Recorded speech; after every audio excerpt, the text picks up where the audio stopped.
Hola, bienvenidos a Noticias Informativas. Hoy hablaremos sobre la economía en México. Bueno, yo les platicaré un poco de los antecedentes del modelo económico hacia adentro, o sea, el periodo posterior a la Segunda Guerra Mundial, y también los periodos de años que duró cada etapa y una breve explicación de ellos. El modelo de crecimiento económico hacia adentro, que se implementó de 1940 a 1982, lo podemos representar de la siguiente manera con las siguientes etapas.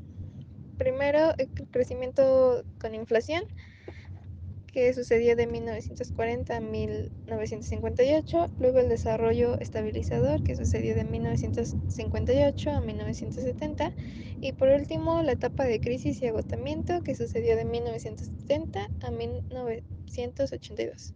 A mediados del siglo XX, la situación de México, con una población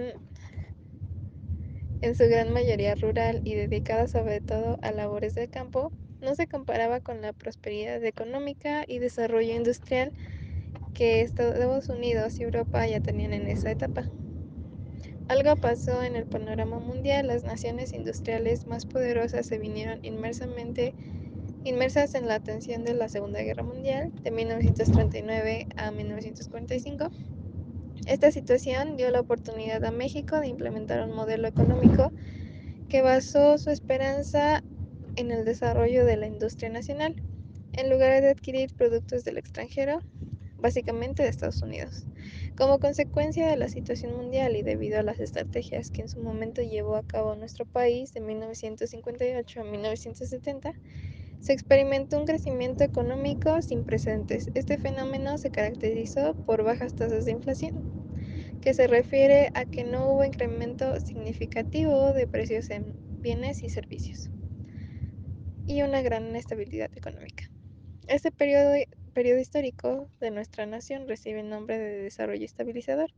Algunos autores designan estos años como la época del oro del capitalismo, ya que lo fue para muchos países. El crecimiento del Producto Interno Bruto en el caso de México fue en promedio de 3.4%, por lo cual se considera que nuestro país supo aprovechar el escenario de la economía mundial. El logro de estos indicadores económicos fue a consecuencia de la implementación de un modelo denominado sustitución de importaciones, lo que implicó disminuir la compra de productos del extranjero para impulsar la industria nacional como una actividad económica de relevancia. Fue entonces que se crearon parques industriales en el país. Ahora les platicaré un poco sobre el milagro mexicano y por qué se le dio este término. El comúnmente llamado milagro mexicano se refiere a lo que en su economía se llamaba el desarrollo estabilizador, mismo que abarcó de 1946 a 1970. Durante esos 24 años, México vivió un gran crecimiento social y económico. Se trató de un modelo económico que buscaba un constante desarrollo, con una economía libre de inflación, déficits y devaluaciones. Todo ello para lograr estabilidad macroeconómica. Hasta hoy en día, esa ha sido la época de mayor crecimiento económico en nuestro país. Por ello se le conoce como milagro mexicano. Desarrollo estabilizador. La etapa de desarrollo estabilizador son los 15 años que van de la devaluación de 1954 hasta 1970, en los que se alcanzó un alto crecimiento económico de alrededor de 3.6% en términos per cápita, estabilidad cambiaria y bajas inflaciones de 2.5%, en promedios similares a las de economías desarrolladas. De 1958 a 1970, el crecimiento promedio anual del Producto Interno Bruto Real, PIB, fue de 6.8%, mientras de la producción industrial creció 8% cada año. Se trata de un periodo que también fue crecimiento para las economías desarrolladas de 4% anual en términos per cápita, con una inflación de solamente 3.3% en promedio. Fue una suerte de época de oro del capitalismo, de la que México pudo participar gracias a sus políticas económicas internas. Y como ejemplo, pues el ejemplo de esto se puede ver en un producto. Antes de México importaba refrigeradores pero después del modelo impulsó la importación de la máquina encargada para producirlos en nuestro país. Este modelo económico tendría también efectos sociales, la migración de población de campo a la ciudad. Fue el momento histórico de crecimiento de las ciudades.